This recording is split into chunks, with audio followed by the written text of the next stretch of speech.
পাবো কি পাবো না।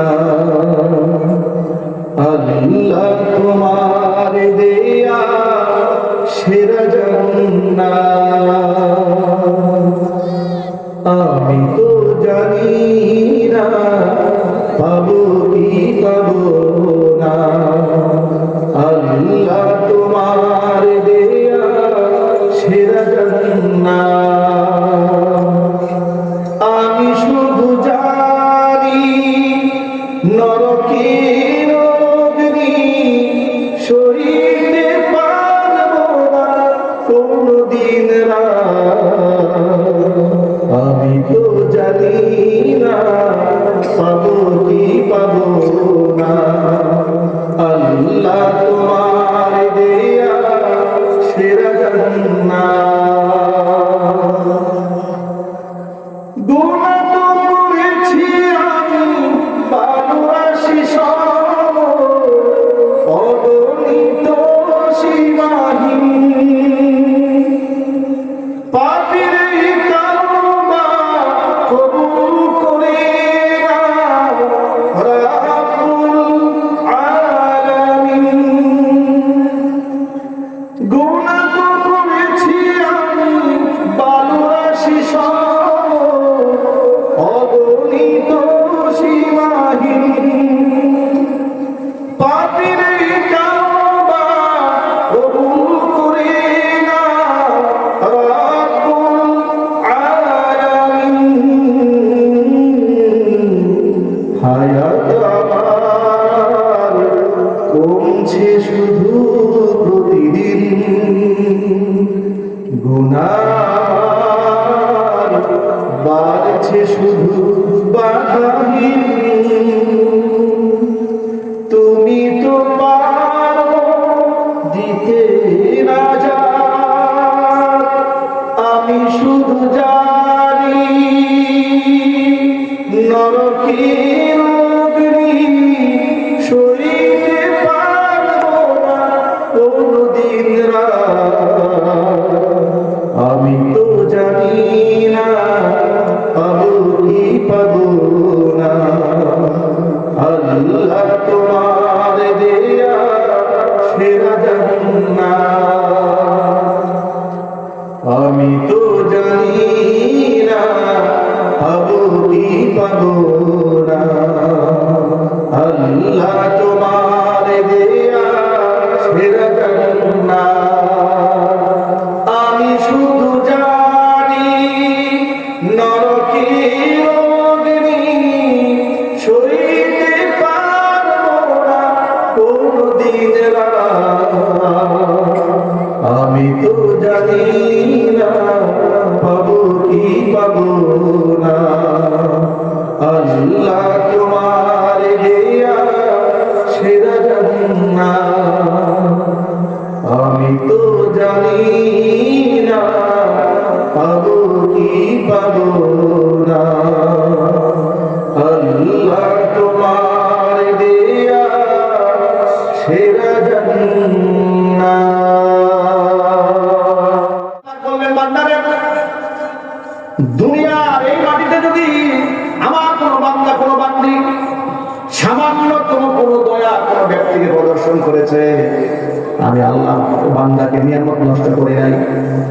কারণ হাদিস শরীফের মধ্যে আল্লাহ নবী বলেন, আল্লাহু ফি আউনিল আবদি মা কানাল আবদু ফি আউনি আখিহি। একজন মুসলমান যখন অপর মুসলমানের সাহায্যে যতক্ষণ পর্যন্ত থাকে, স্বয়ং আল্লাহ পাকের সাহায্য ওই ব্যক্তির উপরে থাকে। আপনি যতক্ষণ মানুষের উপকার করবেন, আপনি যতক্ষণ মানুষকে সাহায্য করবেন, স্বয়ং আল্লাহর সাহায্য আপনার জন্য অবধারিত হয়ে থাকবে। শিক্ষা দেন আল্লাহু আকবার। আল্লাহ পাক বলবেন, বান্দারা দুনিয়ার মাটিতে কেউ উপকার করলে সেটা আমি নষ্ট করি নাই, ইন্নাল্লাহা লা ইউযিউ আজরাল মুহসিনিন। আজকে হাসরের ময়দানে আমার এক বান্দা তোর উপর দয়া প্রদর্শন করেছে, ভালোবাসা দেখিয়েছে, আমি তাকে আজকে হঠাৎ করবো না, নিরাশ করবো না। মুহাব্বত প্রদর্শনকারী বান্দাকে সহ তোকে সহ জান্নাতের ফয়সালা করে দিলাম। একটা নেকি অনেক মূল্য হয়ে দাঁড়ায়। আজকে তো গোটা সমাজের মধ্যে আমরা সওয়াবকে, নেকির কাজকে কোনো মূল্য দিই না, মনে করি এটা কি, মানে আমার তো মনে হয় সওয়াবের পাহাড় আছে আমাদের আমল নামে, এরকম একটা উপলব্ধি আমাদের মধ্যে আছে। একটা নেকির এত মূল্য হয়ে দাঁড়াবে। তো দুনিয়াতে বান্দা যদি কোনো কবিরা গুনাহ করে ফেলে, নবী করিম সাল্লাল্লাহু আলাইহি ওয়াসাল্লাম বলেছেন একটা কবিরা গুনার কারণে কমপক্ষে ৭,০০০ বছর জাহান্নামের আগুনে পুড়তে হবে। জোরে জোরে বলেন নাউযুবিল্লাহ। তবে বান্দা যদি তওবা করে পরিচ্ছন্ন হয়ে যায়, ইল্লা মান তাবা ওয়া আমানা ওয়া আমিলা আমালান সালিহান ফাউলাইকা ইউবাদদিলুল্লাহু সাইয়্যাতিহিম হাসানাত ওয়া কানা আল্লাহু গফুরুর রাহিমা। বান্দা যত বড় গুনাহগার হোক না কেন, বান্দা যদি খাস দিয়ে তওবা করে, খালেস নিয়তে বিশুদ্ধ তওবা যদি বান্দা করে, ঈমানকে নবায়ন করে, ওয়া আমিলা আমালান সলিহা ভালো কাজ করে, আমি আল্লাহ তাআলা বান্দাকে নিরাশ করব না, হতাশ করব না, বিগত জীবনের আমলনামা নীল বানায় দেব না। আমলনামার মধ্যে তো গুনাহ ছিল, ফাউলাইকা ইউবাদদিলুল্লাহু সাইয়্যাতিহিম হাসানাত, তার সমস্ত গুনাহগুলোকে আমি আল্লাহ নেকি দ্বারা বদলায় দেব। আল্লাহ পাক এতটা দয়ালু, এতটা মেহেরবান, তওবা করলে আল্লাহ পাক বান্দাকে মাফ করে দেন। যে কথা বলতে চেয়েছিলাম ভাইরা আমার, অনেক সময় সমাজে লোকেরা ৫ ওয়াক্ত নামাজ পড়ে, রোজা রাখে, হজ করে, যাকাত দেয়, কিন্তু রোগ হয়, জ্বর হয়, ঠান্ডা হয়, ডায়রিয়া হয়, কলেরা হয়, ক্যান্সার পর্যন্ত হয়ে যায়, ঠিক না? এই সমাজের কিছু লোকেরা নাউযুবিল্লাহি মিন যালিক বাজে কথা বলে, বড় কোনো রোগ হয়ে গেলে সমাজের লোকেরা ফাহিশা কথা বলে, এই লোকের তো খাসলত ভালো না, এত রোগ হবে, বলে কিনা জোরে বলে এই লোকের চরিত্র ভালো রাখতো, নামাজ সালাম করলে কি হবে, রোগ ভালো না, খুব খারাপ লোক, এই জন্য রোগ ব্যাধি বিপদ আপদ ছাড়েই না। নাউযুবিল্লাহ বলেন। আচ্ছা, রোগ ব্যাধি এটা কি শুধু পাপের কারণে আসে? কথা বলেন। রোগ ব্যাধি কি শুধু পাপের কারণে আসে? যদি এটা হতো যে শুধু পাপের কারণে রোগ ব্যাধি হয়, তাহলে পৃথিবীর কোনো নবী রাসূলের কোনো রোগ হতো না। কারণ নবীরা বেগুনাহ মাসুম ছিলেন। নবীদের আমলের মধ্যে কোনো গুনাহ আছে ভাই? কোনো গুনাহ নেই। কিন্তু নবীদের তো এত বড় বড় রোগ হয়েছে। আমাদের কলিজার টুকরা নবী বিশ্বনবী মুহাম্মদ রাসূলুল্লাহ সাল্লাল্লাহু আলাইহি ওয়াসাল্লামের মাথার মধ্যে জাদু করা হয়েছিল। ৬ মাস পর্যন্ত নবীজি মাথার মধ্যে সেহেরের কারণে কষ্ট করেছেন, স্মৃতিশক্তি দুর্বল হয়ে গিয়েছিল, অনেক সময় একটা কাজ করে সেটা আর মনে থাকতো না। ৬ মাস পর আল্লাহ নবী সাল্লাল্লাহু আলাইহি ওয়াসাল্লাম নিজে কষ্ট করেছেন।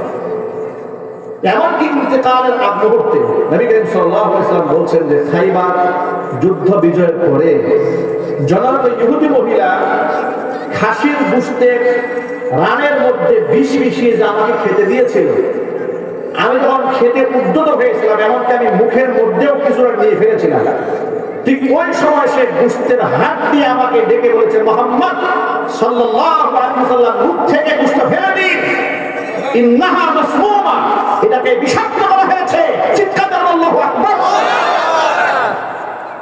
কিন্তু গোশতের কিছু অংশ তো আমার পেটের মধ্যে ঢুকে গিয়েছে, কিছু অংশ ঢুকে যাওয়ার কারণে আমি আজও সেই কষ্ট অনুভব করি। সুবহানাল্লাহ, আল্লাহু আকবার বলেন। আল্লাহ নবী সাল্লাল্লাহু আলাইহি ওয়াসাল্লাম নিজে রোগাক্রান্ত হয়েছেন, কষ্ট পেয়েছেন, দুঃখ পেয়েছেন। নবী আইয়ুব আলাইহিস সালাম লম্বা সময় অসুস্থ ছিলেন। ঐতিহাসিক বর্ণনার মধ্যে কোন বর্ণনার মধ্যে পাওয়া যায় 18 বছর, কোন বর্ণনার মধ্যে পাওয়া যায় 7 বছর রোগাক্রান্ত ছিলেন। লম্বা সময় রোগাক্রান্ত থাকার পরে 63 বছর বয়সে তার রোগ শুরু হয়, 70 বছর পর্যন্ত রোগটা দীর্ঘায়িত হয়। কত বছর বয়সে রোগ হয়? কত বলে না কেন? 63 বছর বয়সে আইয়ুব আলাইহিস সালাম রোগে আক্রান্ত হয়। 7 বছর রোগাক্রান্ত থাকার পরে বয়স কত হলো? 70 বছর। এই 70 বছর রোগে আক্রান্ত হলে অবস্থা এমন হলো, পরিবারের সদস্যরা তাকে পরিবার ছাড়া করে দিল। তাকে নির্জনে একাকী ফেলে রাখলেন। জনৈক ব্যক্তি তাকে প্রশ্ন করেছিলেন, ও আল্লাহ নবী আইয়ুব, আপনি তো আল্লাহ নবী হন? বলে, হ্যাঁ আমি আল্লাহ নবী হই। তা আপনার যে এত ভয়াবহ রোগ হয়েছে, আপনার কি রাগ হয় না? আপনি অধৈর্য হন না? আল্লাহর উপর কি জেদ হয় না যে আল্লাহ কি করলাম জীবনে, তুমি আমার এত বড় রোগ দিলা? নবী আইয়ুব আলাইহিস সালাম কি জবাব দিয়েছিলেন? এই কথাটা কান খাড়া করে, খরগোশের মতো কান খাড়া করে মনে রাখবেন, সারা জীবন মনে রাখবেন। আইয়ুব আলাইহিস সালাম কি জবাবটা দিয়েছিলেন আগে বলতে হবে সুবহানাল্লাহ। কারণ এই প্রশ্নের জবাবের মধ্যে আমাদের সকলের প্রশ্নের জবাব আছে। আইয়ুব আলাইহিস সালাম জবাবে বললেন, শোনো, তোমরা যে বলো আমি অধৈর্য হই নাকি, আমার গুসা হয় নাকি, আমি আল্লাহর উপর রাগ হই নাকি, কেন হব? আমার আল্লাহ তাআলা আমাকে 63 বছর সুস্থতা নিয়ামত দান করেছিলেন। আমি তো অসুস্থ হয়েছি মাত্র 7 বছর। আমাকে যে আল্লাহ 63 বছর পর্যন্ত সুস্থতা নিয়ামত দান করেছেন, ওই নিয়ামতের শুকরিয়া আমি আদায় করতে শেষ করতে পারি নাই। রোগ হয়েছে মাত্র 7 বছর, এটা কি পাগল হয়ে যাবো না? এই 63 বছর আল্লাহ তাআলা আমাকে সুস্থ রাখলে ওই নিয়ামতের শুকর কোথায়? আল্লাহু আকবার। এই হচ্ছে ঈমানদার। আর আপনি 2 দিন হয় না জ্বর হয়েছে, আল্লাহর গালি দেওয়া শুরু করছেন। মাত্র নামাজ পড়ে, সারা জীবন নামাজ পড়ে নাই, তবলিগে চিল্লাই গিয়ে একটু আল্লাহ নবী হয়েছে। নামাজ কালাম পরে আর বিপদ হয়, আর আল্লাহর গালি দেওয়া শুরু করছে। মানে সবার কথা বলি না, অনেক আম মানুষ আছে না ভাই, যারা কোরআন শোনার জ্ঞান কম, তারা মনে মনে ভাবে আমি তো ভালো হয়ে গেছি, তো আমার রোগ হয় কেন? কেন রোগ হয়? আপনাদেরকে ছোট্ট একটা হাদিস শোনায় দেয়। নবী করিম সাল্লাল্লাহু আলাইহি ওয়াসাল্লাম বলেছেন, আল্লাহ পাক এই দুনিয়াতে যে বান্দার উপকার চান, কল্যাণ চান, আল্লাহ পাক চান তার বান্দার পরকালে শাস্তি না পাক। কারণ দুনিয়ার সফলতার মূল সফলতা নয়, দুনিয়ার ব্যর্থতার মূল ব্যর্থতা নয়, দুনিয়ার কষ্ট আসল কষ্ট না, দুনিয়ার সুখ আসল সুখ নয়, আসল সুখ পরকালে, আসল কষ্ট পরকালে, আসল আনন্দ পরকালে, আসল দুঃখ পরকালে।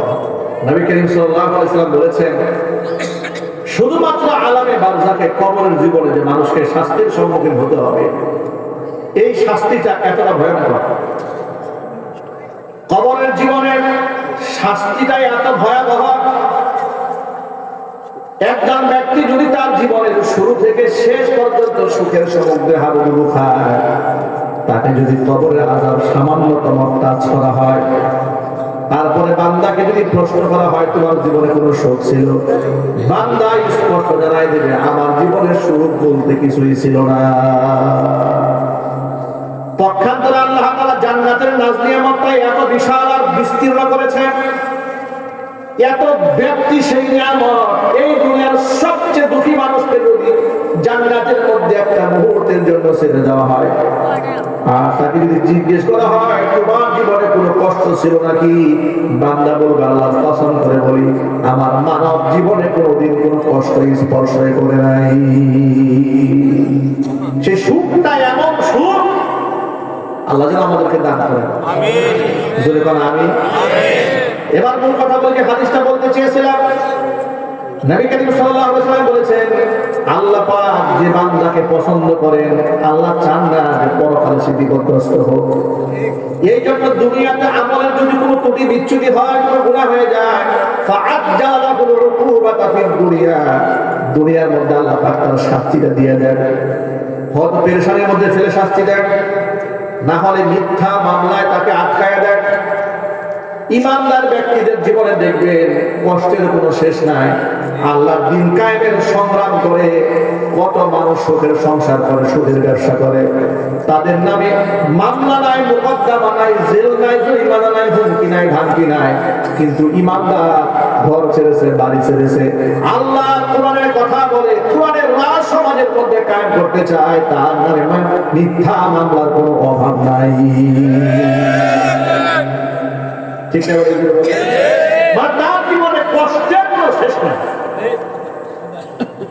আগে বলা কত কষ্ট করে সারা দুনিয়া চষে বেড়ার মানুষদেরকে দিনের দাওয়াত দেন, নামাজের কথা বলেন, রোজার কথা বলেন, হজের কথা বলেন, যাকাতের কথা বলেন, নিজে নামাজ কালাম করেন, ঘরের বউয়ের পর্দায় রাখেন, মাদ্রাসা পরিচালনা করেন, মসজিদ পরিচালনা করেন। এক কথায় সমাজের মধ্যে একজন ইনসাফগার ব্যক্তি, পবিত্র ব্যক্তি। ঠিক না বলেন? মদের আড্ডায় পাওয়া যায় না, জুয়ার আড্ডায় পাওয়া যায় না, গাঁজার আড্ডায় পাওয়া যায় না, টাসের আড্ডায় পাওয়া যায় না, কোন সন্ত্রাস কর্মকাণ্ডে পাওয়া যায় না, টেন্ডার বাজিয়ে পাওয়া যায় না, চান্দা বাজিয়ে পাওয়া যায় না, ঘুষখোর নন, লম্পট নন, বদমাশ নন। এমন পবিত্র মানুষের বিরুদ্ধে অপবাদ দেওয়ার জন্য এই সমাজের মধ্যে মানুষ আছে না? তাদেরকে আঘাত দেওয়ার জন্য, কষ্ট দেওয়ার জন্য লোক এই সমাজে আছে না নাই? যদি বলেন বিগত স্বৈরাচারী আমলে দেখেছেন শুধুমাত্র 2021 সালে 2600 আলেমের নামে মিথ্যা মামলা দেওয়া হয়েছিল।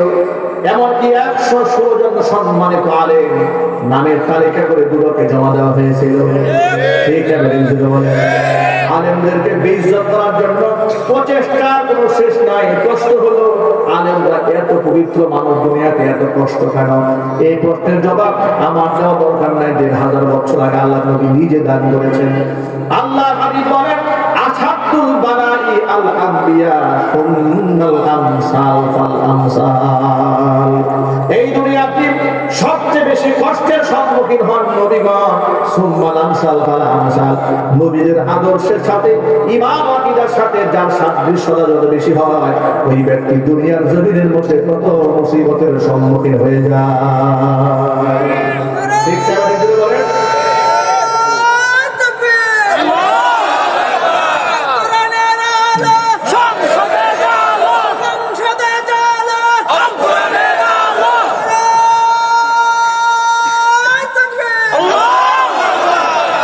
পবিত্র চরিত্রের অধিকারী মানুষ সমাজের মধ্যে চরিত্রহীন বানাবার জন্য তাদের বিরুদ্ধে ষড়যন্ত্র করা হয়। ঠিক নেবে? ঠিক।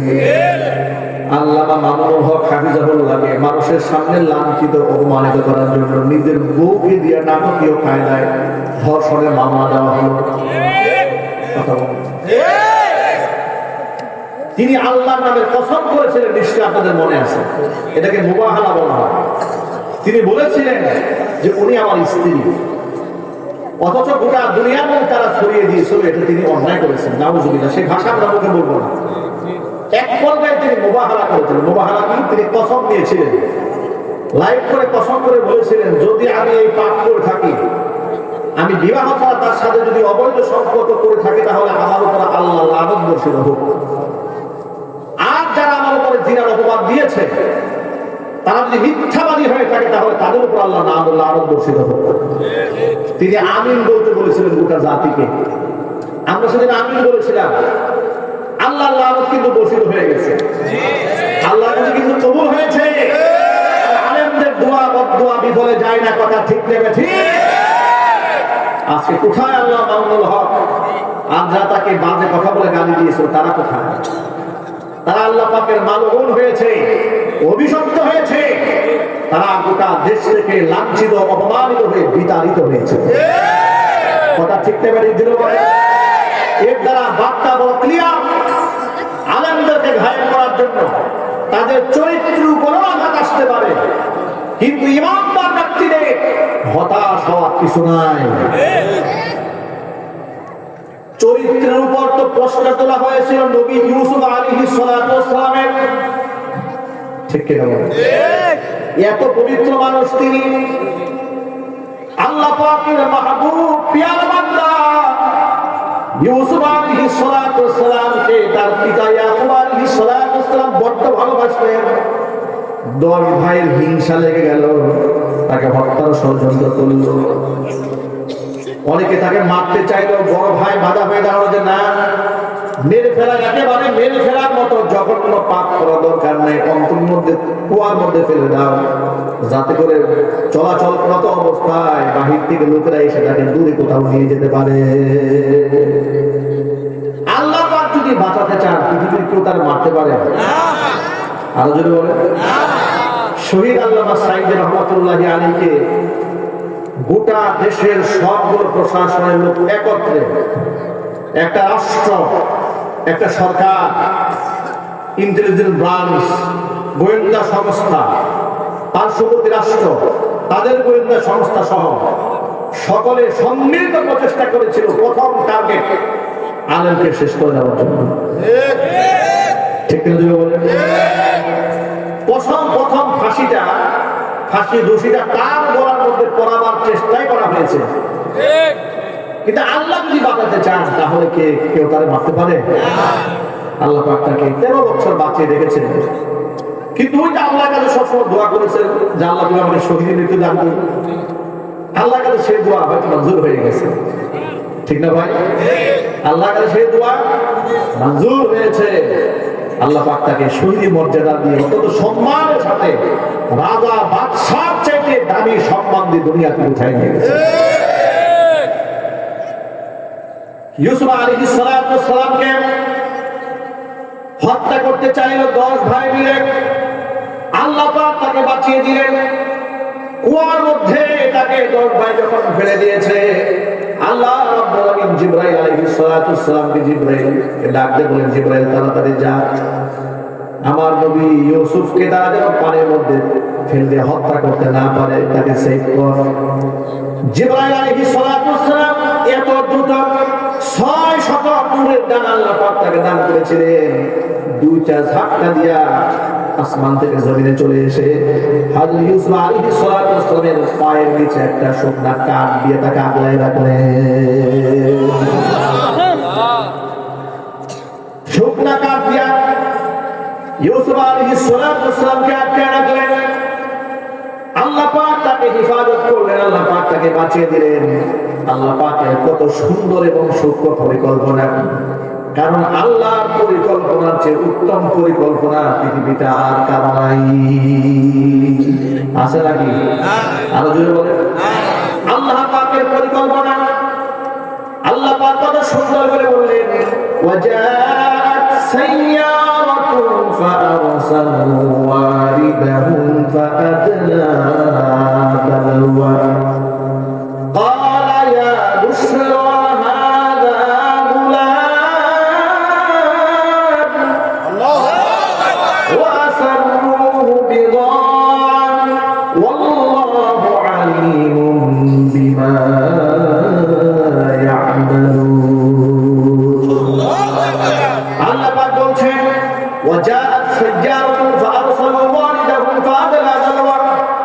একটা কাফেলা যাচ্ছিল কুয়া থেকে পানি উঠানোর জন্য, তাদের বালতিওয়ালাকে পাঠায় দিল, বালতিওয়ালা যাও কুয়া থেকে পানি উঠাই নিয়ে আসো। কুয়ার মধ্যে বালতি ফেলে দিয়েছে পানি উঠাবার জন্য। নবী ইউসুফ আলাইহিস সালাম বালতির মধ্যে গিয়ে বসেছে। টেনে উঠাতে কষ্ট হয়েছে, বহু টাকা হাসপাতাল উপরে উঠিয়েছে। উপরে উঠায় দেখে পানির পরিবর্তে এত সুন্দর ফুটফুটের চেহারা, তাদের সৌন্দর্য দেখে হার মায়া দেয়। এমন সুন্দর চেহারার মানুষ ওই জগতের মানব জীবন আর কোনদিন চোখে দেখে নাই। অবাক বিস্ময়ে তারা বলল, ইয়া বুশরা হাযা গুলাম, কি সুসংবাদ, এত চমৎকার একটা ছেলে। ওয়াসারুহু বিদাআ, তারা তাকে একটা দামি মূল্যবান পণ্য মনে করে গোপন করে ফেললো। কারণ ওই সময় তৎকালীন যুগে মানুষ কেনা বেচা হতো। তারা মনে মনে ভাবতো যে এইরকম সুদর্শন একটা ছেলে, একে যদি আমরা কোনো বাজারে বিক্রি করতে পারি, চোরা মূল্যে এরা বেচতে পারবে, এটা মনে করে লুকাই ফেলছে। ওয়াসারুহু বিদাআ আল্লাহু আলীমুম বিমা ইয়ামালুন, আল্লাহ বলছে যে আমি এদের কর্মকাণ্ড সম্পর্কে সব জানি। আল্লাহু আকবার বলে সব একজনের ইশারায় হচ্ছে, তিনি কে? এটা আল্লাহ পাকের দুনিয়ার মেজাজ, এটা আল্লাহ পাকের দুনিয়ার সিস্টেমটা এটা। আর দুনিয়া তাজরি বিল ওয়াসাইল, পৃথিবী চলে ওসিলার মাধ্যমে, সবই হয় আল্লাহর হুকুমে, কিন্তু আল্লাহ দিনের কোনো কাজ করে না। ঠিক না? বলে আল্লাহ রাব্বুল আলামিন কোন আসবাব দিয়ে বান্দাকে বাঁচায় না। যেমন আল্লাহ চাইলে আমাদেরকে না খাওয়ায় যুগের পর যুগ বাঁচায় রাখতে পারে না, সেই ক্ষমতা আল্লাহ নাই। আর যদি বলেন আচ্ছা, দিন কায়েম করা এটা মুসলমানদের জন্য জরুরি, ফরজ দায়িত্ব।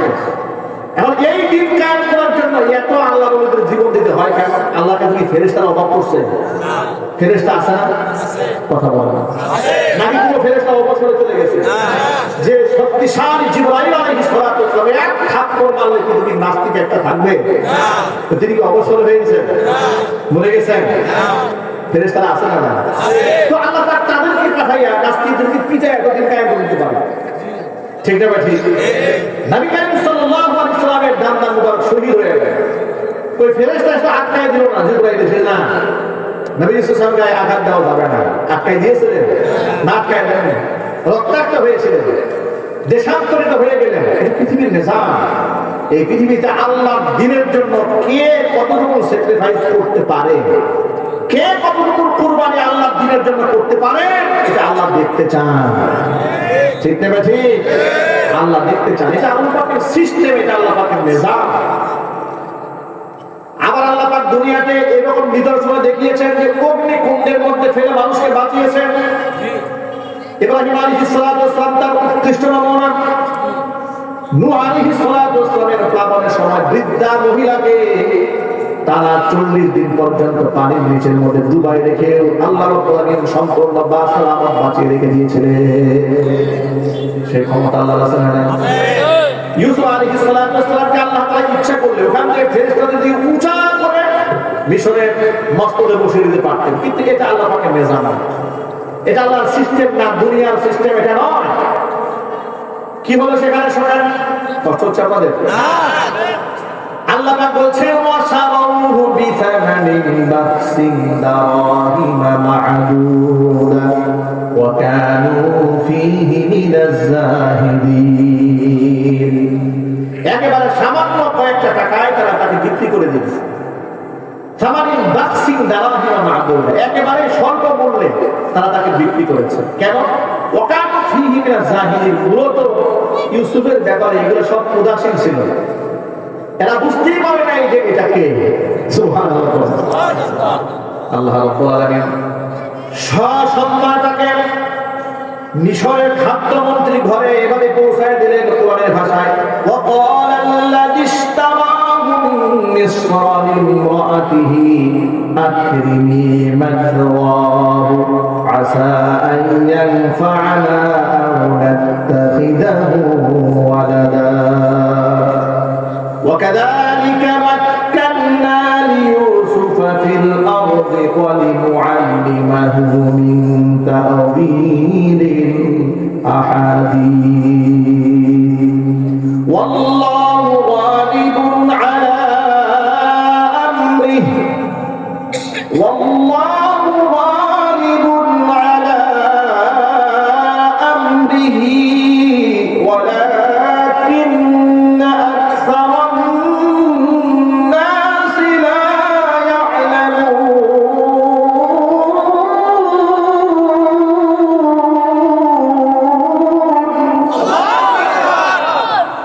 আল্লাহ পাক বলেন, আমার নবী ইউসুফকে যে খরিদ করল, মিশরের খাদ্যমন্ত্রী ঘরের মধ্যে বিবির সামনে ছোট্ট ইউসুফ কিনিয়া বলছে, এটা হচ্ছে একটা ছেলেকে আমরা টাকা দিয়ে খরিদ করে এনেছি, এক কাজ করো, আকরিমি মাথওয়াহ, তার জন্য একটা সম্মানজনক বাসস্থানের ব্যবস্থা করো, আসা আন ইয়ানফা'না, হয়তো সে ভবিষ্যতে আমাদের উপকারে আসবে, আও নাত্তাখিযাহু ওয়ালাদা, আমাদের কোনো সন্তান নাই, আমরা তাকে সন্তান রূপে গ্রহণ করব। আল্লাহ পাক বলেন, এইভাবে আমি কুয়ার ভেতর থেকে আমার নবী ইউসুফকে আমি মিশরের সিংহাসনের মধ্যে প্রবেশ করাবার একটা রাস্তা তৈরি করে দিলাম। ধীরে ধীরে আল্লাহ পাক তার নবী ইউসুফকে কোন জায়গা থেকে, কুয়া থেকে কিভাবে সিংহাসন নিয়ে যাচ্ছেন। আল্লাহু আকবার। আল্লাহ পাক বলছেন, ওয়াকাযালিকা মাক্কান্না লিইউসুফ ফিল আরদ, আমি জমিনে ইউসুফকে প্রতিষ্ঠিত করার জন্য এইভাবে কৌশল আঁকলাম। ওয়ালিনুআল্লিমাহু মিন তাআউযীলিল আহাদিস, আমি তাকে স্বপ্নের ব্যাখ্যা শিখিয়ে দেওয়ার জন্য উপযুক্ত রাস্তা তৈরি করে দিলাম। আল্লাহ পাক বলছেন, আল্লাহু গালিবুন আলা আমরি, তাদের সমস্ত বিষয়ের উপরে আমি আল্লাহ পাক বিজয়ী। ওয়ালাকিন্না আকতারান নাসি লা ইয়ালামুন, কিন্তু মানুষ তো এটা, অধিকাংশ মানুষ এটা জানেই না। সুবহানাল্লাহ। এরপর আল্লাহ পাক বলছেন, ওয়ালাম্মা বালাগা আশুদ্দাহু আতাইনাহু হুকমান ওয়া ইলমা, ছোট্ট ইউসুফ যখন ছোট্ট থেকে ধীরে ধীরে উপযুক্ত বয়সে পদার্পণ করল, যখন সে বালেগ হয়ে গেল, বুদ্ধি বুদ্ধিমান হয়ে গেল, যখন সে পরিপূর্ণ যৌবন প্রাপ্ত হয়ে গেল, আমি তাকে হুকুম দিলাম এবং তাকে ইলম দান করলাম।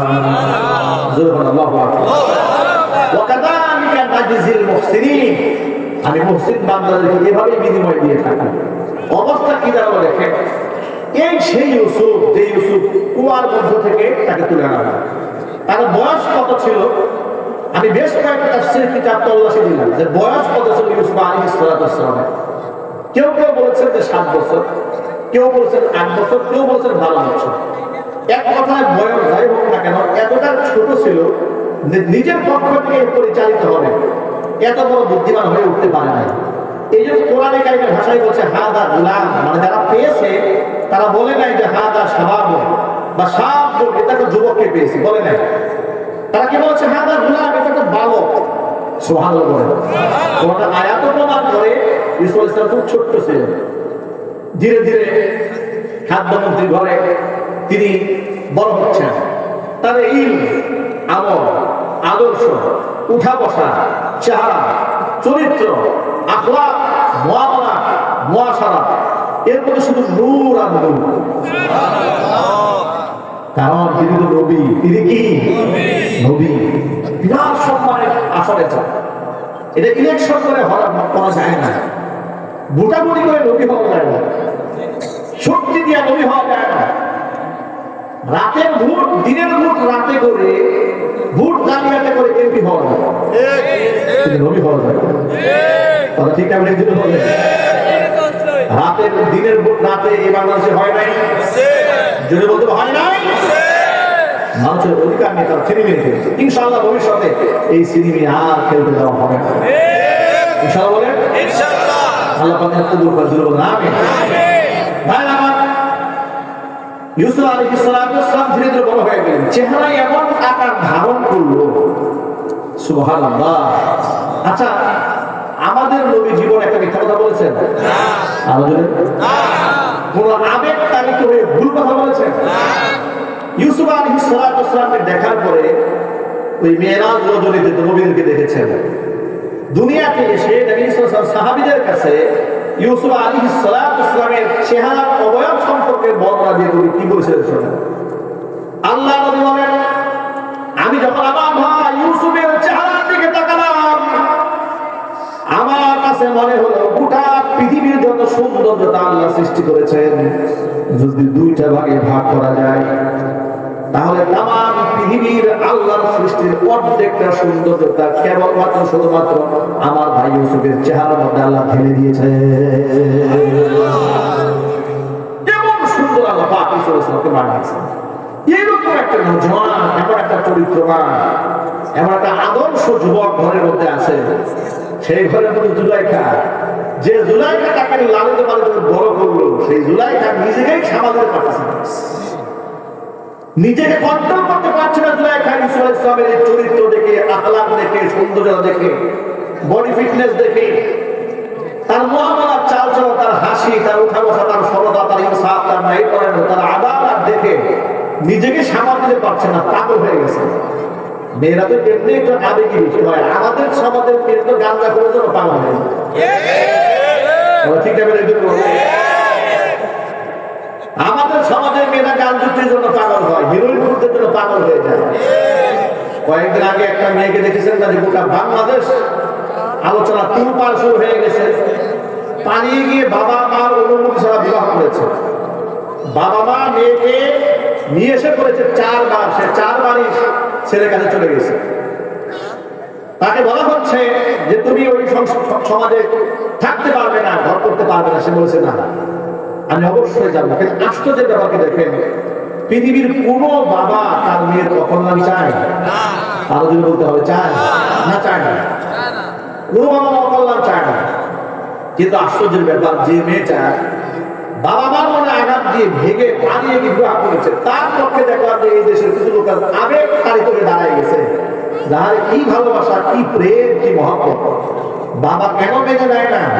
আপনার নিজের সন্তান যেদিন, যাকে আপনি আদর করে, লালন পালন করে, মহব্বত করে বড় করবেন, যেদিন পালায় যাবে, আপনি সেদিন বুঝতে পারবেন কেন মেনে নিচ্ছে না। সেটা আমি বলেন।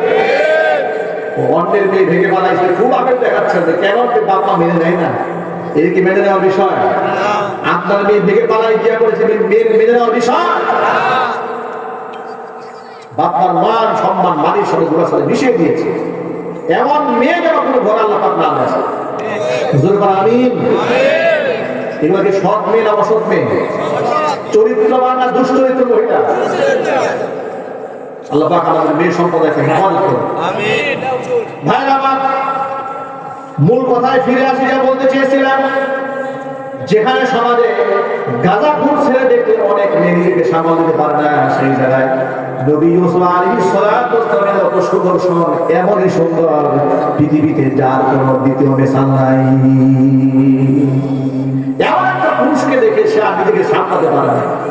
বহুভাবে ছলে বলে কলে কৌশলে ইউসুফ আলাইহিস সালামকে দুর্বল করার চেষ্টা করেছে, কিন্তু আল্লাহ ইউসুফ চরিত্রের উৎকৃষ্ট নমুনা, আখলাক এবং চরিত্রের উজ্জ্বল দৃষ্টান্ত। তাকে এত সহজে কাবু করা যাবে না। কৌশল আঁকলো। কৌশলটা কি? কৌশল হলো ইউসুফ আলাইহিস সালামকে ডেকে তার অন্তর মহলে ডেকে আনা। স্বামী বাড়িতে না, এই সুযোগে একেবারে সাতটা দরজা, সবগুলা দরজার মধ্যে গেট লক করে তালা লাগিয়ে দিয়েছে। তালা লাগিয়ে দিয়ে ইউসুফ আলাইহিস সালামকে ডাক দিয়ে বলছে কোরআনের ভাষায়, শোনায় আল্লাহ পাক কি সুন্দর করে ইতিহাস তুলে ধরেছেন। وراودته التي هو في بيتها عن نفسه وغلقت الأبواب وقالت هيت لك قال معاذ الله إنه ربي أحسن مثواي إنه لا يفلح الظالمون। মহিলা নবী ইউসুফকে ফুসলালো, চরিত্র নষ্ট করে দেওয়ার জন্য তাকে প্রলোভন দেখালো। ওয়াগাল্লাকাতিল আবওয়াব, ওই মহিলা যে মহিলার বাড়িতে সে লালিত পালিত হয়েছে, ওয়াগাল্লাকাতিল আবওয়াব, দরজাগুলো বন্ধ করে দিল। দরজা বন্ধ করে দিয়ে ইউসুফকে ডেকে বলছেন, ওয়াকালাত হাইতা লাক, ইউসুফ আমি তোমার জন্য প্রস্তুত, তুমি আমার কাছে আসো। ইউসুফ আলাইহিস সালাম বললেন, ক্বালা মাআযাল্লাহ, আমি আল্লাহর কাছে আশ্রয় প্রার্থনা করি। ইন্নাহু রাব্বি আহসানা মাসওয়ায়া, তিনি আমার রব, তিনি আমার সেই রব। কুয়ার মধ্যে আমার দরজা আমাকে হত্যা করতে চেয়েছিল, আমার আল্লাহ সেখানে আমাকে বাঁচিয়ে দিয়েছেন।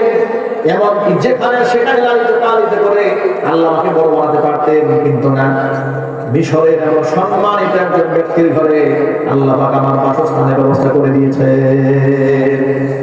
যে আল্লাহ আমার উপরে এত বড় ইহসান করলেন, এত বড় করলেন, আমি যদি আজকে বিবাহ বহির্ভূত অবৈধ যৌন মিলন করি তাহলে তো হারাম কাজ হয়ে যাবে, আমি তো জালিম হয়ে যাব। ইন্নাহু লা ইফলিহুল যালিমুন, জালিমরা কোনদিন সফল হতে পারে না। জালিমরা কখনো সফল হতে পারে না। আল্লাহ এরপরে বলছেন, ওয়ালাকাদ হাম্মাত বিহি ওয়া হাম্মা বিহা লাউলা আরআ বুরহানা রাব্বি কাযালিকা লিনাসরিফা আনহু السوء والفحشاء ইন্নাহু মিন ইবাদিনা المخلصين। জোরে বলেন আল্লাহু আকবার। ওয়ালাকাদ হাম্মাত বিহি, মহিলা তো চূড়ান্তভাবে পরিকল্পনা নিয়ে নিয়েছিল যে কোনো মহিলা আজকে তাকে ক্ষমতায় আনবে। ওয়া হাম্মা বিহা, এমনকি আমার নবী ইউসুফ তার চক্রান্তের মধ্যে পড়ে যেত। লাউলা আরআ বুরহানা রাব্বি, যদি তার রব আমি আল্লাহর নিদর্শন চোখের সামনে দেখতে না পেত। মুফাসসিররা আয়াতের তাফসীরের মধ্যে লিখেছেন, আল্লাহ রাব্বুল আলামিন ইউসুফ আলাইহিস সালামের পিতা ইয়াকুবের চেহারা নবী ইউসুফের সামনে ভাসিয়ে দিয়েছিলেন। চিৎকার দেন আল্লাহু আকবার। আমার অনুগ্রহ বলার মধ্যে এসেছে যে আল্লাহ পাকের পক্ষ থেকে আল্লাহ পাক তার জেনা করার যে শাস্তি, ভয়াবহতা, এটা তার চোখের সামনে তুলে ধরেছিলেন, যার জন্য ইউসুফ আলাইহিস সালাম নিজেকে কন্ট্রোল করতে সক্ষম হয়েছিলেন। জোরে বলেন আল্লাহু আকবার। এখান থেকে আরেকটা মজার ব্যাপার আপনাদের শোনাই।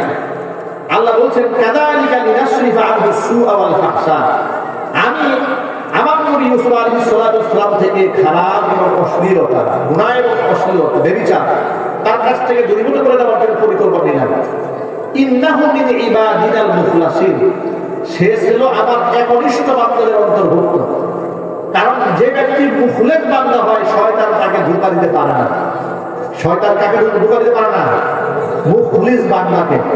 এখানে আপনাদেরকে ছোট্ট করে জানাবার জন্য বলি, বোঝাবার জন্য বলি, পৃথিবীর কোন নবীকে, পৃথিবীর কোন পয়গাম্বরকে শয়তান ধোঁকা দিতে পারত না।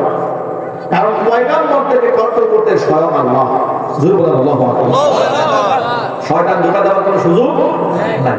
ইউসুফ আলাইহিস সালাম তো পয়গাম্বর, শয়তান তাকে ওয়াসওয়াসা দিয়ে পোলাতে পারে না, চেষ্টা করেছিল কিন্তু ধোঁকা দিতে পারে না।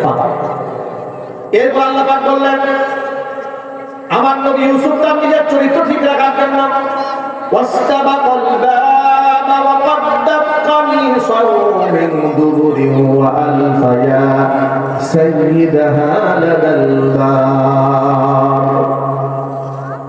তারা বলত দরজার দিকে দৌড় দিয়েছে এই বিশ্বাস নিয়ে, আমি আমার চেষ্টার শেষ টুকুন করে দেখি, বাকি আমাকে সাহায্য করার একজন আছেন, তিনি কে? এটা হচ্ছে মানুষের সুন্নাহ, মানুষের মেজাজ। এটা মানুষ তার জীবনের শেষ টুকুন করবে, মানুষের প্রচেষ্টার শেষ যেখানে আল্লাহর রহমতের শুরু সেখানে। আল্লাহু আকবার। আমি আপনি কতটুকু চেষ্টা করেছি এটা হলো আমার আল্লাহ পাক এটা দেখবে। ধরুন আপনাদেরকে একটা এক্সাম্পল দিয়ে, আচ্ছা আপনি বিরক্ত হচ্ছেন? কষ্ট হচ্ছে? এই জমিনে আল্লাহর হুকুম চালু হবে, আপনারা চান কিনা? দিন কায়েম হোক, আপনারা চান? আপনারা চান? হাত দিন।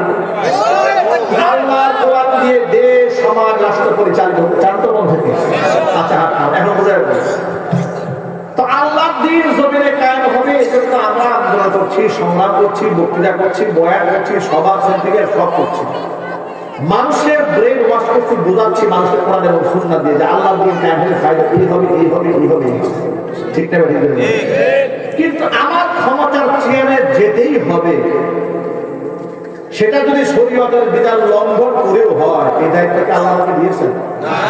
আর যদি বলেন না।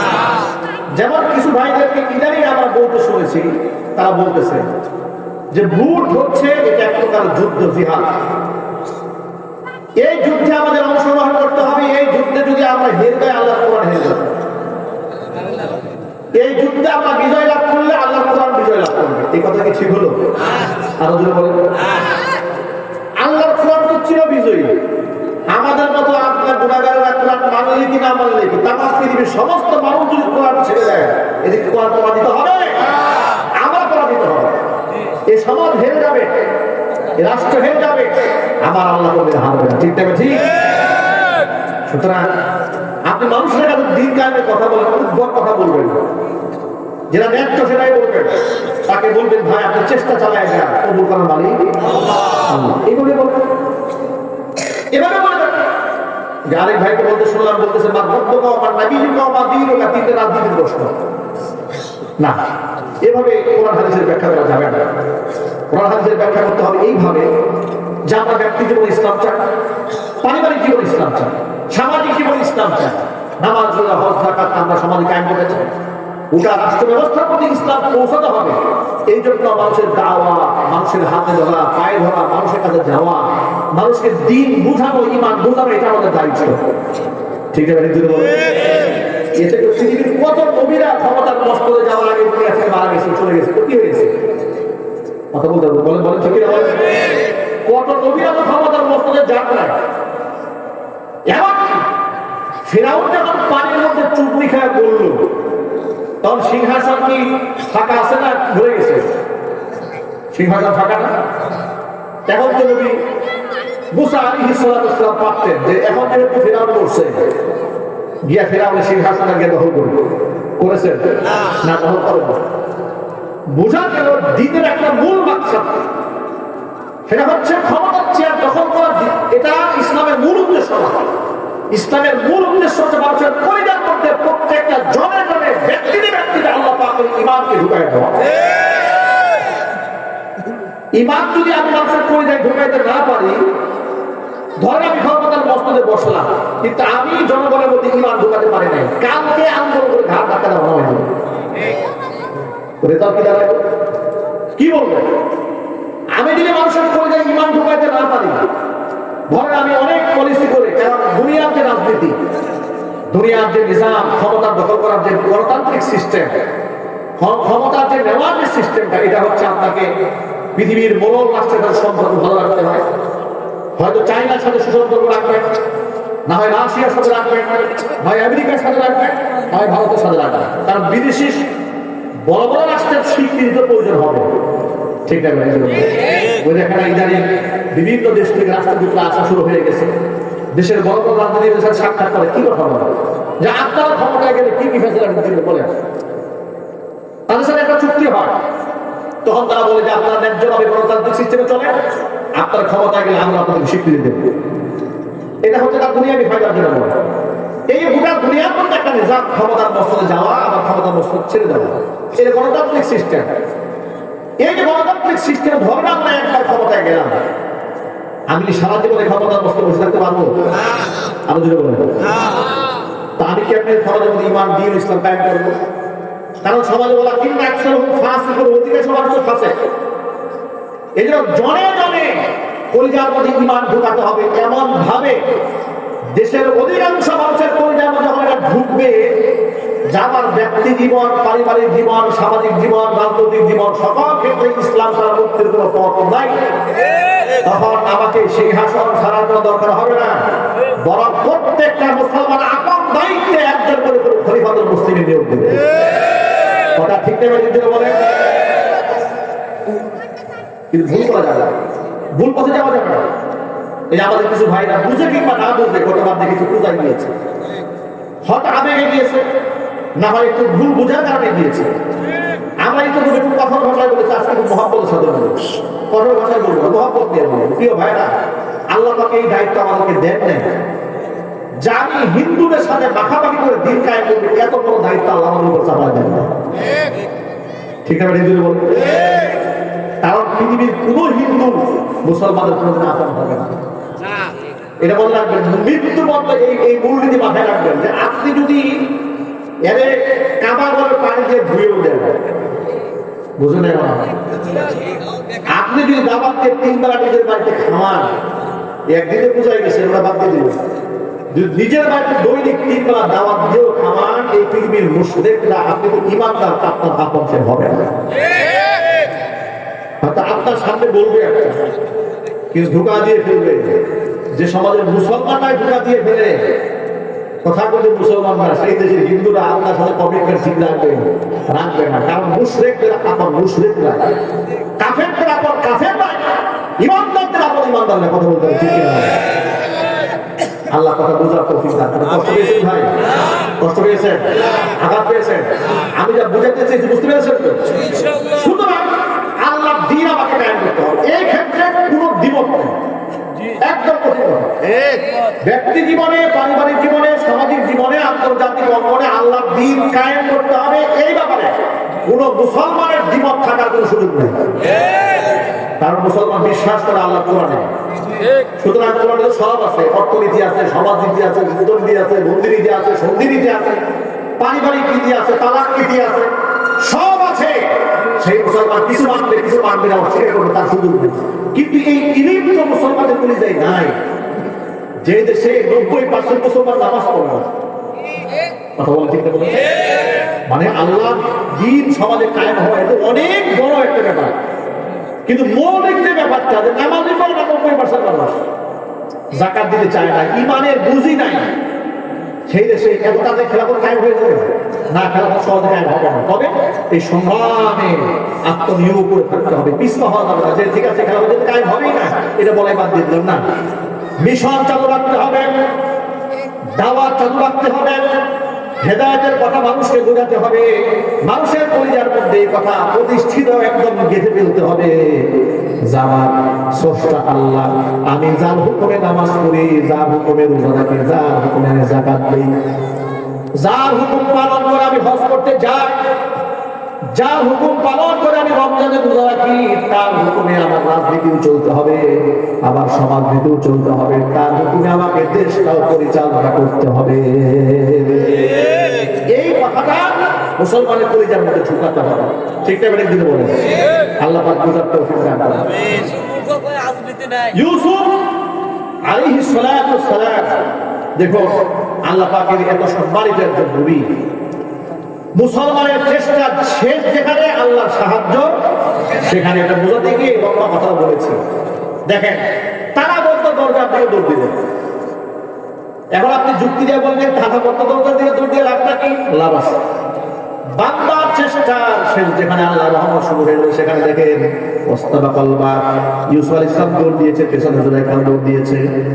ওয়াকাদ্দাত কামিসাহু মিন দুবুরিন, পিছন দিক থেকে জামা টান দিয়ে ধরেছে। ওয়ালফায়া সাইয়্যিদাহা আলাল বাব, দরজা তো একটা একটা করে আল্লাহর কুদরতি ব্যবস্থাপনা আল্লাহ পাক উন্মুক্ত করে দিয়েছে। সব দরজা খুলে গেল, একবারে শেষ দরজা যখন পার হয়ে বাহিরে চলে গেছে, বাহিরে গিয়ে দেখে জুলাইখার স্বামী ওর সামনে দাঁড়ায় আছে। জুলাইখা তাৎক্ষণিক যেহেতু শয়তান দ্বারা পরিচালিত হচ্ছে, জুলাইখা বুদ্ধি আইতে ফেলল, নিজের দুষ্টা নিরপরাধ মাসুম বেগুনাহ ইউসুফ আলাইহিস সালাতু ওয়াস সালামের কাঁধের উপর চাপাই দিয়ে বলল, ক্বালাত মা জাযাউ মান আরাদা বিআহলিকা সুআন ইল্লা আইয়ুসজানা আও আযাবুন আলীম। বলবারে স্বামী আমার, আপনি যাকে আদর করে লালন পালন করে ঘরে ঘরে করলেন, সেই লোকটা যদি আপনার স্ত্রীর চরিত্রের গায়ে আঘাত দেয়, হানা দেয়, যদি চরিত্র হরণের চেষ্টা করে, তাকে জেলখানায় আটকায় দিয়ে কঠিন শাস্তি দেওয়া ছাড়া তো উপায় নাই। ইউসুফ আলাইহিস সালাম যখন চুপ ছিলেন, তিনি চুপচাপ থেকে পরিস্থিতি সামাল দেওয়ার চেষ্টা করছিলেন, কিন্তু অপবাদের বোঝা যখন দেওয়া হলো, করার চুপ থাকার কোনো সুযোগ কি আছে? তিনি বললেন, হিয়া রাওয়াদাতনি আন নাফসি ওয়া শাহিদা শাহিদুম মিন আহলিহা ইন কানা কামিসুহু কুদ্দা মিন কুবুলিন ফাসাদাকাত ওয়া হুয়া মিনাল কাযিবিন। ইউসুফ আলাইহিস সালাম বললেন, আমার তো কোনো অপরাধ নাই, আসলে মূলত সেই আমাকে ফুসলিয়েছে, কিন্তু পাত্তা দিয়ে নেয়। জুলাইখা বলে, আমার দোষ নাই। ইউসুফ আলাইহিস সালাম বলে, আমার দোষ নাই। স্বামী যাবে কোন দিকে? স্বামী বলবে, ইউসুফ তোমার যে কোনো দোষ নাই, একটা প্রমাণ দাও, সাক্ষী দাও। আর ঘটনা যে একটা ঘটে গেছে সেটা আমি চোখের সামনে দেখতে পেলাম। এই যে দৌড়ে উপায় বের আসছে, এই অস্থিরতা, এটা আমি দেখতে পেয়েছি। মূল ঘটনা কি হয়েছে? বলে, আমার কোনো অপরাধ নাই, সে আমাকে ফুসে দিয়েছে, প্রমাণ দাও। তুমি কি তার চরিত্রে হারা দাও না, একটা ডকুমেন্ট দাও। সে বলে, হ্যাঁ আছে, সাক্ষী আছে। আল্লাহর পক্ষ থেকে ইউসুফ আলাইহিস সালামের পরিচয় মধ্যে ইলতাফ করে দেওয়া হলো, ঢেলে দেওয়া হলো। আল্লাহর পক্ষ থেকে জানিয়ে দেওয়া হলো, ইউসুফ ভয় পাওয়ার কোনো কারণ নাই, তোমার পক্ষে সাক্ষী আমি প্রস্তুত করে রেখে দিয়েছি। ইউসুফ আলাইহিস সালাম পেরেশান মুক্ত হলেন, জানতে চাইলেন রবের সাক্ষী কোন সেই সাক্ষী। জানিয়ে দেওয়া হলো, ঘরের মধ্যে মাসুম একটা বাচ্চা শুয়েছিল, দুলনায় দুল খাচ্ছিল। জুলাইখা মনে করেছিল এই বাচ্চা দেখবে কি আর বুঝবে কি আর বলবে কি, কিন্তু এই বাচ্চা তোমার পক্ষে সাক্ষী দিবে। ইউসুফ আলাইহিস সালাম বললেন, আমার পক্ষে সাক্ষী শিশু বাচ্চা। বলে, পাগল হয়ে গেছে নাকি? শিশু বাচ্চা এমন জবান ফুটে নাই, সে নাকি ইউসুফ আলাইহিস সালামকে সাক্ষী বলে, হ্যাঁ সে আমার পক্ষে সাক্ষী দিবে। এখন আমি যদি আপনাদের প্রশ্ন করি, শিশু বাচ্চার জবান খুলে দেওয়ার মালিক কে? এই যে কিয়ামতের মাঠে এই যে আমাদের গায়ে যে চামড়া আছে না, এই চামড়া আল্লাহর আদালতে আমাদের বিরুদ্ধে সাক্ষী দেবে। এই হাত কথা বলবে, পা কথা বলবে। আল্লাহর হুকুমে যদি হাত কথা বলতে পারে, পা কথা বলতে পারে, শুধু বাচ্চা কথা বলতে পারবে না? তাই হয়েছে। এই বাচ্চা সাক্ষী দিল, এমন এক সাক্ষী দিয়েছে পৃথিবীর ইতিহাস হয়ে রইল। সাক্ষীর ধরনটা কেমন দেখেন? ওয়াশাহিদা শাহিদুম মিন আহলিহা, জুলাইখার ঘরের এক সদস্য ছোট্ট একটা বাচ্চা সাক্ষী দিয়ে বসেছে। সাক্ষীটা দিলে কিরকম বলে নাই ইউসুফের কোনো দোষ নাই, সব দোষ মেয়েটার, এটা বলে নাই। এটা বললে ভুল হওয়ার সম্ভাবনা আছে, বিভ্রান্ত হওয়ার সম্ভাবনা আছে। শয়তান আবার এদেরকে বুঝাই দিতে পারে। শয়তান বুঝাই দেবে, ছোট বাচ্চা কি দেখেছে আর কি বলেছে, আর আপনি কি শুনছেন, এরকম বলতে পারবে। এই জন্য বাচ্চা ধীরে এরকম না বলে এমন সিস্টেমে সাক্ষী দিয়েছে যে বাচ্চা নিজেই সাক্ষী হয়ে গেছে। আল্লাহু আকবার। বাচ্চা বা কি সুন্দর জবাব দিয়েছে, ইন কানা কামিসুহু কুদ্দা মিন কুবুল ও বাদশা, ইউসুফ আলাইহিস সালাতু ওয়াস সালামের গায়ের জামা তো ছিঁড়ে গেছে। বলে হ্যাঁ ছিঁড়ে গেছে। তো আপনি একটু চেক দেন তো জামাটা সামনে ছেঁড়া না পেছনে ছেঁড়া। জামা যদি সামনের দিক থেকে ছেঁড়া হয় তাহলে প্রমাণ হবে আপনার স্ত্রী সত্যবাদী। কারণ কোনো একটা মেয়ের উপর যদি কোনো একটা ছেলে ঝাঁপিয়ে পড়ে আর সে আত্মরক্ষার চেষ্টা করে তাহলে তো ধস্তাধস্তি হবে, ঠিক না? ধস্তাধস্তি হলে কি পিছনে ছেড়ে না সামনে ছেড়ে সামনে ছেড়ে যাবে। তার প্রমাণ হবে আপনার স্ত্রী সত্যবাদী, ইউসুফ মিথ্যাবাদী। আর যদি জামাটা পেছন দিক থেকে ছেঁড়া হয় তাহলে বোঝা যাবে ইউসুফ সত্যবাদী, আপনার স্ত্রী মিথ্যাবাদী। এটার প্রমাণ হবে ইউসুফ বাঁচার জন্য দৌড় দিয়েছে, আপনার স্ত্রীর পিছন থেকে টান দিয়ে জামা ছেড়ে ফেলেছে। কি জবাবটা শিখাই দিয়েছে। এমন একটা কৌশলী সাক্ষী দিল, তিনি কোন সিদ্ধান্ত নেন নাই যে কার দোষ বা কার দোষ নয়। এইভাবে সিদ্ধান্ত না দিয়ে একটা কৌশল শিখাই দিলেন। এই কৌশল এবার বাচ্চা তাকাই দেখেছে কি দেখে। বাচ্চা যখন জামার দিকে তাকিয়ে আছে,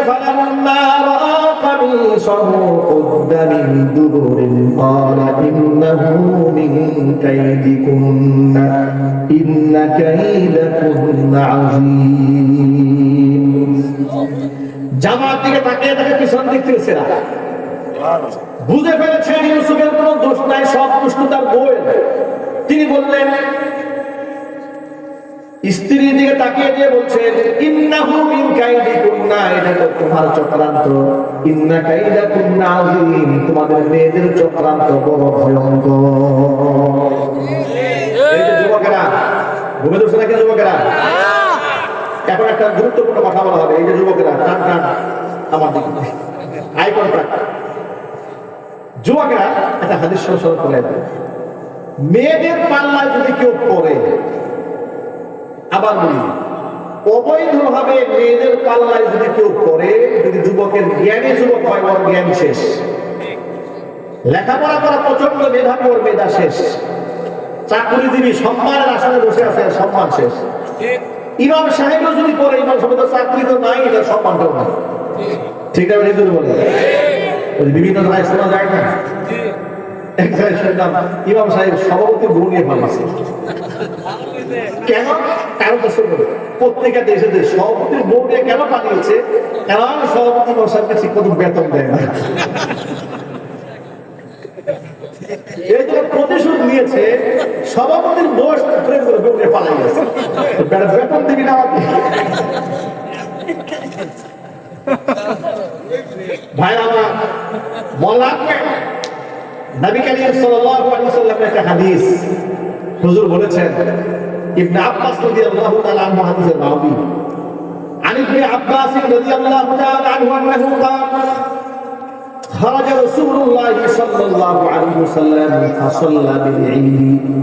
নবী সাল্লাল্লাহু আলাইহি ওয়াসাল্লাম ঘর থেকে ঈদের নামাজ পড়াতে বের হলেন। ফাসাল্লা বিল-ঈদ, ঈদের নামাজ পড়ালেন। এরপরে ফুকমা খাতমা, এরপরে ঈদের নামাজ শেষে খুতবা দিলেন। খুতবা পুরুষদের সামনে দেওয়া শেষ, এরপরে মহিলাদের সামনে গিয়ে আতান নিসা, মহিলাদের সামনে আসার পরে বললেন, ইয়া মাশারান নিসা, ও মহিলারা, তাসাদদাকনা ফাইন্নী উরিতুকুন্না আকসারা আহলিন নার, বেশি বেশি তোমরা দান করো, কারণ আমি নবীকে দেখানো হয়েছে তোমরা অধিকাংশ মহিলা আল্লাহর জাহান্নামে যাবে।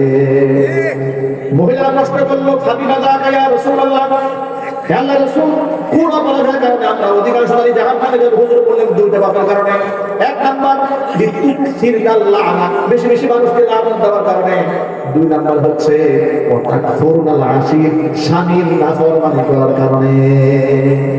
এই কথা বলার পর আল্লাহ নবী সাল্লাল্লাহু আলাইহি ওয়াসাল্লাম একটা গুরুত্বপূর্ণ পয়েন্ট বলেছেন। এই যে কথা এটা শুনুন, মা বোনরা ভালো করে শুনুন, ভালোভাবে কোশ্চেন আগে শুনুন, এই কথাটা শুনুন। হুজুর বলেন, মা রাআইতু মিন নাকিসাতি আকলি ওয়া দীন আযহাবা লিলুব্বির রাজুলিল হাযিম মিন ইহদাকুন্না। আরবি সাহিত্যটা একটু কঠিন। নবী করিম সাল্লাল্লাহু আলাইহি ওয়াসাল্লাম বলেন, মা রাআইতু আযহাবা লিলুব্বির রাজুলিল হাযিম মিন ইহদাকুন্না, মানে হচ্ছে একজন জ্ঞানী আর রাজুল হাযিম, জ্ঞানী বুদ্ধিমান পুরুষের দিমাগ নষ্ট করার জন্য তোমাদের মতো অর্ধেক আধা জ্ঞানী আর আধা ইমানদার একজন মহিলার চাইতে বেশি শক্তিশালী কোন মাধ্যম আর আমি নবী সাল্লাল্লাহু আলাইহি ওয়াসাল্লাম দেখি নাই। মানে হচ্ছে একজন পুরুষের দেমাগ নষ্ট করার জন্য একটা মহিলা যা পারে পৃথিবীর আর কেউ সেটা পারে না। এটা আমার কথা নাকি রাসূলুল্লাহর কথা? নবী করিম সাল্লাল্লাহু আলাইহি ওয়াসাল্লামের কথা। এর বাস্তব প্রমাণ আমাদের সমাজে ঘুরি ঘুরি আছে না ভাই? আরো জোরে বলেন। কত বড় বড় সরকারি কর্মকর্তার চাকরি চলে গেছে পরকীয়া করার কারণে, ঠিক না? কত স্কুলের মাস্টারের মাস্টারিগিরি শেষ, ছাত্রীর সাথে প্রেম করে, ঠিক না ভাই? কত ছাত্রে বিভিন্ন স্কুল থেকে ঘাট ধরে বের করে দেওয়া হয়েছে, প্রেম করেছে। এখানে প্রসঙ্গক্রমে আপনাদেরকে কথা বলি যে শীতের মৌসুম আসতেছে। এই শীতের মৌসুম উপলক্ষে বিভিন্ন স্কুল কলেজ ইউনিভার্সিটি থেকে শিক্ষা সফরে বের হবে। এই শিক্ষা সফরে যে কি শিক্ষা দেওয়া হয় এটা আল্লাহ কেউ জানে না। ভয়াবহ শিক্ষা দেওয়া হয়।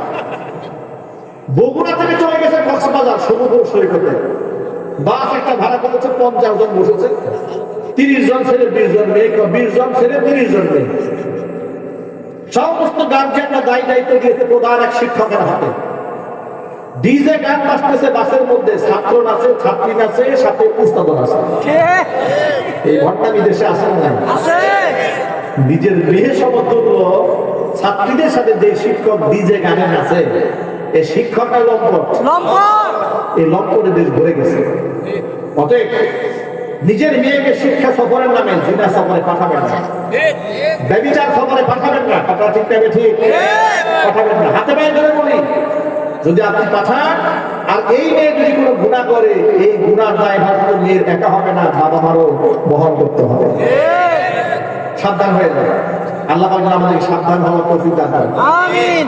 এই যে মেয়েদের চক্রান্তের ব্যাপারে বলা হচ্ছে, ইন্না কাইদাকুন্না আযীম, তোমাদের চক্রান্ত বড় ভয়াবহ। আপনাদের সামনে এই আয়াতের তাফসীর শেষ পর্যন্ত নিতে গেলে 6 মাস পর্যন্ত নিয়ে শেষ করা যাবে না। কোন কথা শুধু বলে দেই, এত বড় দামি একজন নবী, পবিত্র মানুষ, তার উপরও কিন্তু চরিত্রের উপরে হানা দেওয়া হয়েছে। মানুষের সামনে চরিত্রহীন বানাবার জন্য চেষ্টা করা হয়েছে। এমনকি এই অপরাধে তাকে বিনা অপরাধে জেল খাটানো হয়েছে 7 বছর। জুড়ে বলেন নাউযুবিল্লাহ। লম্বা সময় ইউসুফ আলাইহিস সালাম জেল কেটেছে। কেন? বাচ্চা বাধ্য হয়েছিল, পরিস্থিতি সামাল দেওয়ার অবস্থা এমন হয়েছিল। এখন আগে তো শুধু জুলাইখা পাগল ছিল, এই ঘটনা যখন জানাজানি হয়ে গেছে, সবাই যখন সমালোচনা করে দেখেন অবস্থা কি হয়েছে, সবাই যখন সমালোচনা শুরু করেছে, তখন জুলাইখা দেখলো যে সমাজের লোকেরা বলে যে আমার নাকি চরিত্র খারাপ। জুলাইখার ব্যাপারে আওয়াজ উঠেছে। জুলাইখা হচ্ছে একটা সম্ভ্রান্ত নারী হয়ে তার ঘরে থাকা একটা গোলামের প্রেমে পাগল হয়েছে, এটা কোনো কথা বলবে না, এরকম সমালোচনা শুরু করেছে। কিন্তু সমস্ত মহিলারা ইউসুফ আলাইহিসসালামকে দেখে না। জুলাইখা কি করলো? একটা কৌশল অবলম্বন করলো। জুলাইখা তাদেরকে বোঝানোর জন্য যে আমি কার প্রেমে পাগল হয়েছি, কেমন গোলাম, তাদেরকে একটু বোঝানোর জন্য নিজের বাড়িতে সম্ভ্রান্ত পরিবারের যত সুন্দরী মহিলা আছে সবগুলোকে দাওয়াত দিয়েছে। দাওয়াত দিয়ে সবার হাতে ফল দিয়েছে খাওয়ার জন্য, তোমার কেটে কেটে ফল খাও। এটা তো খালি দাওয়াত ছিল, সবাই ফল কেটে খাচ্ছে। ঠিক এই মুহূর্তে ইউসুফ আলাইহিস সালামকে ডেকেছেন জুলাইখা। ইউসুফ আলাইহিস সালাম শুধু এক দরজা দিয়ে ঢুকে আরেক দরজা দিয়ে বের হয়ে গেছে। এই ফাঁকে ওরা ফল কাটতেছিল না, এক নজর নবী ইউসুফকে চোখে দেখেছে, এক নজর। কোরআনের ভাষা শুনে আপনাদেরকে আল্লাহ পাক বললেন, فَلَمَّا رَأَيْنَهُ أَكْبَرْنَهُ وَقَطَّعْنَ أَيْدِيَهُنَّ وَقُلْنَ حَاشَ لِلَّهِ مَا هَذَا بَشَرًا إِنْ هَذَا إِلَّا مَلَكٌ كَرِيمٌ। মহিলারা যখন তাকে দেখলো, ফালাম্মা রাআইনাহু, যখন মহিলারা তাকে দেখেছে, আকবারনাহু আই আ'জাবানাহু, বিস্মিত হয়েছে, অবাক হয়েছে। ওয়াকাত্তা'না আইদিয়াহুন্না, ফল করার পরিবর্তে হাত কেটে ফেলেছে, টের পায় না। ওয়াকুলনা, এদের মুখ থেকে বের হয়ে গেছে, হাশা লিল্লাহ, আল্লাহর কসম, মা হাযা বাশার, এটা কোনো মানুষ নয়। ইন হাযা ইল্লা মালাকুন কারীম, এটা সম্মানিত ফেরেশতা ছাড়া কিছুই হতে পারে না। সুবহানাল্লাহ। এখন জুলাইখার মুখ খুলেছে। জুলাইখা বলে, قالت فذلكن আল্লাযী লুমতুন্নানি ফীহি। এতদিন পর্যন্ত আমার সমালোচনা করেছে, আমি গোলামের প্রেমে পাগল হয়েছি। তোমরা দিয়ে হাত কাটা শুরু করে দিলে ফল কাটা বাদ দিলে। তুই এক নজর দেখেই ফল কাটা বাদ দিয়ে হাত কাটা শুরু করো, এই রোগটা 24টা ঘন্টা আমার চোখের সামনে থাকে, আমার অবস্থা হয় কি? আমি যে এখন উন্মাদার পাগল হয়ে রাস্তায় রাস্তায় ঘুরি না, এটা তো আমাকে ধন্যবাদ দেওয়ার কথা। তখন মহিলারা কি বলছে, এখন তো পাগল ছিল আগে একজন, এখন গোটা সমাজের সব মহিলা পাগল হয়ে গেছে।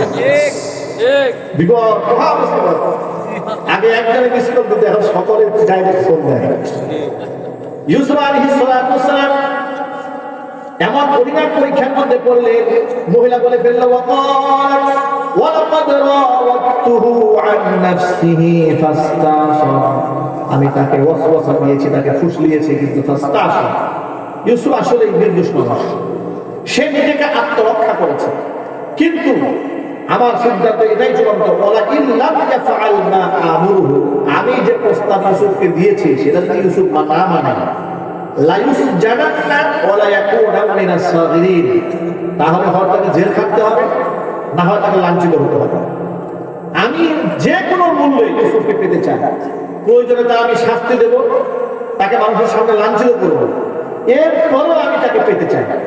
এইভাবে যখন জোর জবরদস্তি করছে, তখন ইউসুফ আলাইহিস সালাম আল্লাহকে দোয়া করলেন। কি দোয়া করলেন আল্লাহর কাছে? ক্বালা রাব্বিস সিজনু আহাব্বু ইলাইয়া মিম্মা ইয়াদউনানি ইলাইহি, আল্লাহ এই সব মহিলা মিলে যে চক্রান্ত শুরু করেছে, এই চক্রান্তে ওদের ডাকে সাড়া না দিয়ে আমার জেলখানা থাকা নাই বাবা। আল্লাহ তুমি পুলিশ আমাকে জেলখানা আটকায় রাখো, তুমি আমার জেলে দাও, কিন্তু এই মহিলাদের ডাকে সাড়া দিয়ে আমি আমার চরিত্র বিসর্জন দেব না। চিৎকার দেব না। মামলা চরিত্রবান পুরুষ কাকে বলে দেখো। তিনি বলেন, ও ইল্লা তাসরিফা আন্নি, আল্লাহ তাআলা এদের চক্রান্ত থেকে তুমি যদি আমাকে রক্ষা না করো, ওয়া ইল্লা তাসরিফা আন্নি কাইদাহুন্না আসবু ইলাইহিন্না ওয়া আকুন মিনাল জাহিলিন, তুমি যদি আমাকে সাহায্য না করো তাহলে তো আসবু ইলাইহিন্না, আমি তো ধীরে ধীরে এদের দুর্বল হয়ে যাব, ওয়া আকুন মিনাল জাহিলিন, আমি তো জাহেল মূর্খদের অন্তর্ভুক্ত হয়ে যাব, চরিত্রহীন হয়ে যাব। আল্লাহ তুমি আমাকে সাহায্য করো। আল্লাহ পাক বলেন, আমি ইউসুফের ডাকে সাড়া দিলাম, আমি তাকে পবিত্র রাখলাম। লম্বা ঘটনা থেকে শিক্ষার কোনো অভাব নাই, বহু শিক্ষা আছে এখানে। এক নাম্বার হচ্ছে প্রতিটা মুসলমানের সবসময় ভয় রাখতে হবে আল্লাহ। মনে রাখবেন, পৃথিবীর কেউ যেখানে দেখে না সেখানে দেখেন কে। এই যে নবীরা এবং কলঙ্কের বোঝা মাথায় দিলেন, যদিও পরবর্তীতে পরিষ্কার করা হয়েছে, আল্লাহ পাক পুরা বিশ্ববাসীর সামনে পরিষ্কার করে দিয়েছেন ইউসুফ আলাইহিস সালামের কোনো অপরাধ নাই, কিন্তু দীর্ঘদিন পর্যন্ত তো একটা গুঞ্জন সমাজের মধ্যে সৃষ্টি হয়েছে। ঠিক না ঠিক যদি বলেন, দীর্ঘদিন তো তাকে মানুষ অনেকে ভুল বুঝেছে। এরকম কঠিন কঠিন প্রশ্নের সম্মুখীন এদেশের আলেমরাও হয়েছে। আলেমদেরকে রিমান্ডে নিয়ে জামা কাপড় খুলে 10টা মহিলার সাথে ছবি তোলা হয়েছে। এরপরে বলা হয়েছে যে আমরা যে কায়দায় বলি সেই কায়দা কথা বলবি, তা না হলে যে পত্রিকায় ফাঁস করে দেবো কবির সাথে সম্পর্ক আছে। এরকম চক্রান্ত এদেশের আলেমদের সাথে করা হয়েছিল। আমরা এই ধরনের জালেমের শাসন বাংলাদেশে আর দেখতে চাই না। কথা ঠিক নেবে ঠিক। কয়েকদিন আগে এক পাগলে বলেছে, এই জালেমদেরকে নাকি নির্বাচনে না ডাকলে উনি নির্বাচনে অংশগ্রহণ করবেন না। গামছা মার্কা, কি মার্কা? গামছা মার্কা। গামছা এখন কেনা হয়ে গেছে। ঠিক না ঠিক? এই লোকটা তো বিচার হওয়া উচিত। এত শরীরে তাদের দূষণ ছিল। ঠিক না ঠিক বলে? যারা এতগুলো মানুষের খুন করেছে তাদেরকে নাকি নির্বাচন না আসলে নির্বাচনে যাবে না। আমরা বলি তোর মতো নিমক হারামের নির্বাচনে অংশগ্রহণ করার কোনো দরকারই নেই। কিসের নির্বাচন? জালেমরা তারা আলেমদেরকে লাঞ্ছিত অপমানিত করেছে। তাদের পাপের প্রায়শ্চিত্ত ভোগ করতে হবে দুনিয়া এবং আখিরাতে। ঠিক না ঠিক বলুন? আল্লাহ পাক আমাদের ঐক্যবদ্ধ থাকার তৌফিক দান করুন। আমিন। তো আলেম ওলামারা এরকম মুসিবতের সম্মুখীন হওয়া, এর একটা এক্সাম্পল দিলাম এখানে। এবার আমার হাদিসের মূল পয়েন্টে ফিরে যান। এই পৃথিবীতে আল্লাহ তাআলা মুমিন মুসলমানকে বিপদ দেন। কেন বিপদ দেন?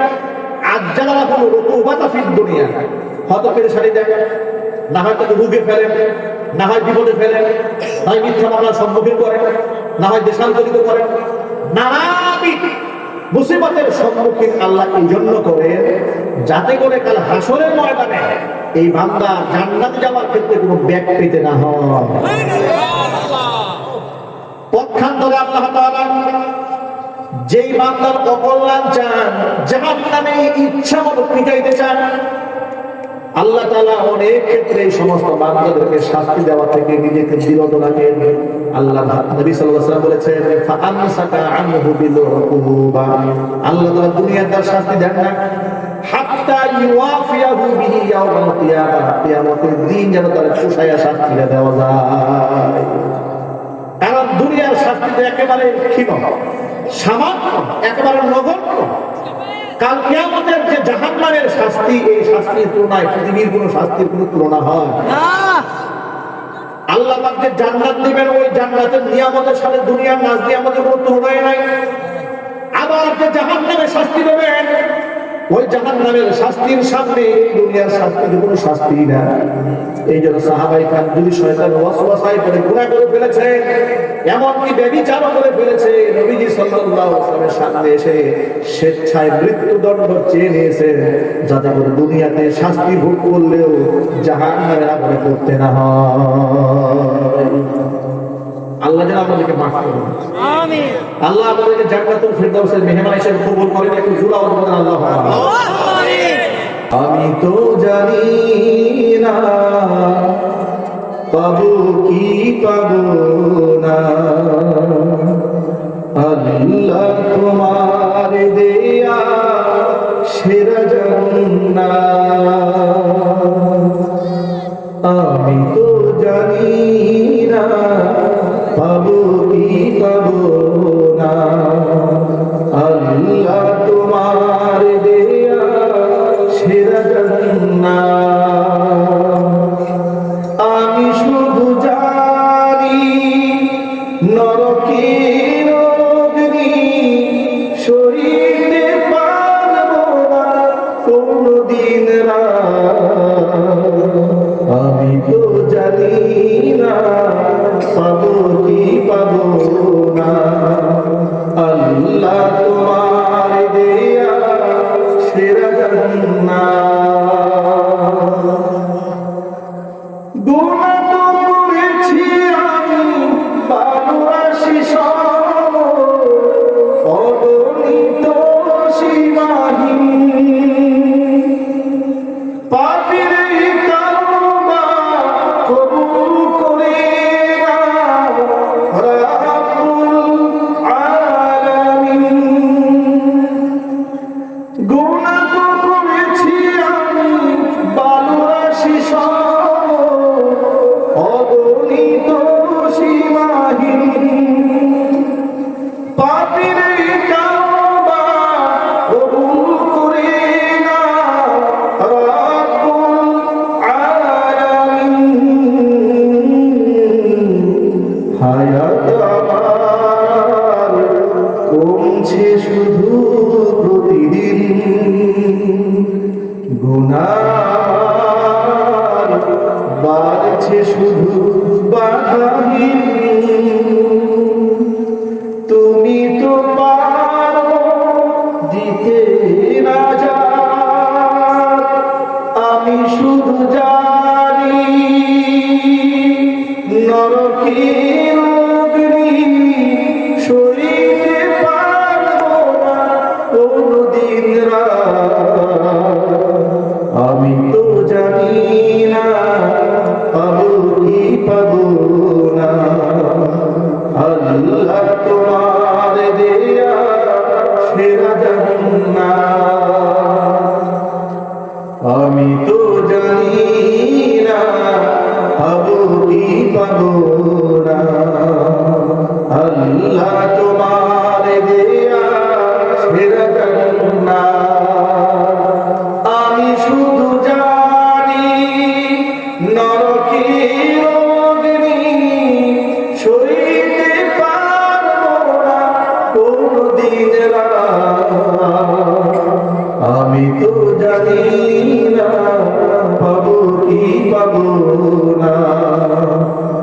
আল্লাহ